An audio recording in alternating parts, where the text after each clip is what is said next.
வணக்கம் நண்பர்களே. 100 டோர்னமெண்டோட மேட்ச் 19 நடந்து முடிஞ்சிருச்சு between southern brave versus oval Invincibles at Southampton. இந்த ஒரு பர்டிகுலர் மேட்ச்ல ஓவல் இன்வின்சிபிள்ஸ் 7 விக்கெட்ஸ் வித்தியாசத்துல கம்ஃபர்டபுளா வின் பண்ணி ஆல்ரெடி டாப் ஆஃப் த டேபிள்ல தான் இருக்காங்க. இப்போ 16 பாயிண்ட்ஸோட சும்மா கன்னு மாதிரி டாப்ல இருக்காங்க தான் சொல்ல முடியும். ஸோ டாஸ் வின் பண்ணி போலிங் எடுத்தாங்க ஓவல் இன்வின்சிபிள்ஸ் அண்ட் சதர்ன் பிரேவ்னால 133 தாங்க அடிக்க முடிஞ்சது இன் 98 பால்ஸ். இந்த ஸ்கோர் கூட வந்திருக்காது.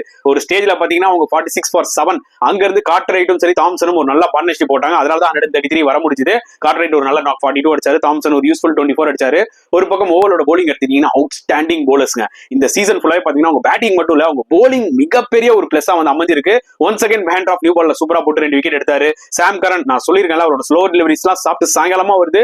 பேட்ஸ்மேனால ஜட்ஜே பண்ண முடியல, அவரு ஒரு 3 விக்கெட் எடுத்தாரு. ரஷீத் கான் அன்பிளேயபிளா இருந்தாரு, அவரு 3 விக்கெட் எடுத்தாரு. பேசிங்ல என்னதான் ஓபனர் சீக்கிரமா அவுட் ஆனாலுமே வந்து பாத்தீங்கன்னா ஜார்டன் காக்ஸ் போன மேட்ச்ல வந்து அடிச்சாரு பாத்தீங்களா 29 balls 86. அந்த மாதிரி இந்த மேட்ச்ல ஒரு 56. சாம் கரன் போலிங்ல மட்டும் இல்ல பேட்டிங்லயும் சூப்பரா 50 அடிச்சு இந்த மேட்சை வின் பண்ணி கொடுத்தாருன்னு தான் சொல்ல முடியும் மக்களே.